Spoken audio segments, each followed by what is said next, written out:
বিসমিল্লাহির রহমানির রহিম। কেমন আছেন প্রিয় এলাকাবাসী, প্রিয় মুরব্বীবর্গ, মা বোনেরা, প্রিয় দলীয় নেতাকর্মী ভাই বোনেরা, আসসালামু আলাইকুম। যতটুকু আমার মনে পড়ে, আমি আসার পরে চিন্তা করছিলাম, পরে দেখলাম সুমন সাহেব আর ইয়াসিন সাহেব ওনাদের বক্তব্যে কথাটা বললেন। সুমন সাহেব বললেন যে এই মাঠে 2001 সালের নির্বাচনের সময় আমি এসেছিলাম। সেদিন বোধহয় পুরো বরুড়াতে 8 থেকে 10টি জনসভা করেছিলাম এবং শেষ জনসভাটি খুব সম্ভবত আমি এই মাঠে করেছিলাম। সেটি ছিল সন্ধ্যার পরে, তাই না? সন্ধ্যার পরে ছিল বোধহয় মন্ত্রী সাহেব, রাত্রি 11টায় ছিল সেই জনসভাটি। সেই জনসভা শেষ করে পরে আমি ঢাকা ফেরত গিয়েছিলাম। তো এখন কথা হচ্ছে, আসার সময় তো আপনাদের দাবি টাবি শুনলাম, আপনারা যে দাবিগুলা করছেন শুনলাম। এখন প্রিয় ভাই বোনেরা, এক মিনিট কথা শুনতে হবে তো। চিৎকার পড়লে কথা বললে লাভ নাই, তো চিৎকার পড়লে হবে না, আস্তে ধীরে সুস্থে ঠান্ডা হতে হবে। এখন এই যে আজকে তো আমি কোথায় যাচ্ছি জানেন? বলেন তো কই যাচ্ছে? চাঁদপুর। কেন যাচ্ছে? খাল খনন। আর কি? হ্যাঁ, ফ্যামিলি কার্ড। তার মানে 1 খাল খনন, 2 ফ্যামিলি কার্ড। আচ্ছা ভাই, কোন তো এই খাল খননের কথা কবে বলছি আমরা যে খাল খনন করব? নির্বাচনের আগে।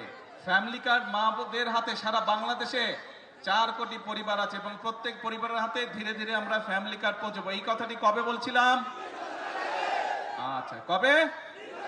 নির্বাচনের আগে। আরো তো আছে, কৃষক কার্ডের কথা বলছিলাম, মনে আছে?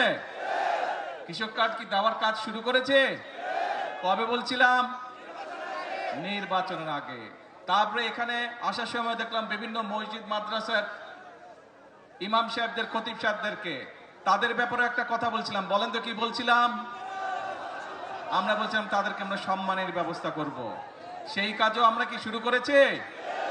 সেই কাজও আমরা শুরু করেছি। বাংলাদেশে প্রায় 7,000 মসজিদ বলেন, মাদ্রাসা বলেন বা বিভিন্ন অন্য ধর্মের যেগুলো প্রতিষ্ঠান আছে, সেখানে যারা ধর্মীয় গুরু আছেন তাদেরকে আমরা রাষ্ট্রের পক্ষ থেকে সম্মানের ব্যবস্থা করেছি। তার মানে দাঁড়ালো কি, যেই কয়টা বললাম, আমরা দেশের মানুষকে বলেছিলাম খাল খনন করব, আপনারাই বললেন কাজ শুরু করেছি।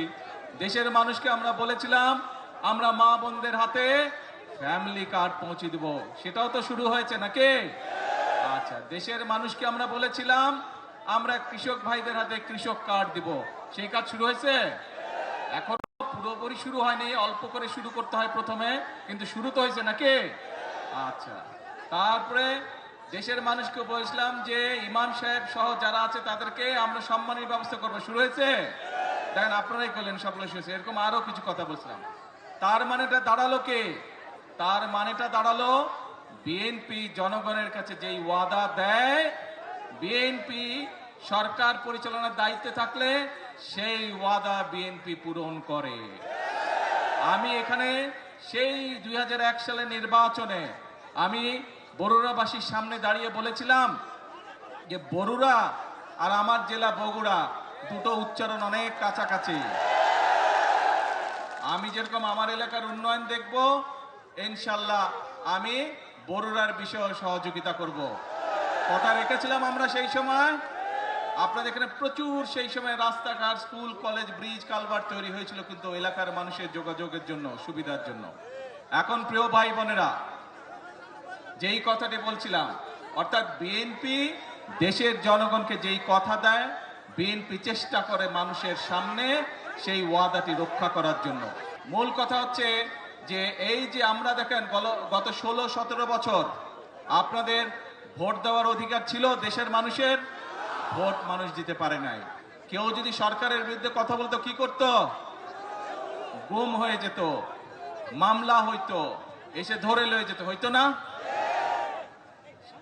দেশের মানুষ 2024 সালে ছাত্র জনতার অভ্যুত্থানে যারা এইসব করত তাদেরকে এই দেশ থেকে বিতাড়িত করেছে। এখন আমাদের কাজটা কি? আমাদের মূল কাজ হচ্ছে আমরা আন্দোলন করেছি, সংগ্রাম করেছি, বাংলাদেশের মানুষ আন্দোলন করেছে, সংগ্রাম করেছে, বহু মানুষ শহীদ হয়েছে, বুকে তাজা রক্ত ঢেলে দিয়েছে দেশের মানুষের গণতন্ত্র প্রতিষ্ঠিত করার জন্য। আজ আলহামদুলিল্লাহ, আল্লাহর রহমতে দেশে গণতন্ত্র প্রতিষ্ঠিত হয়েছে।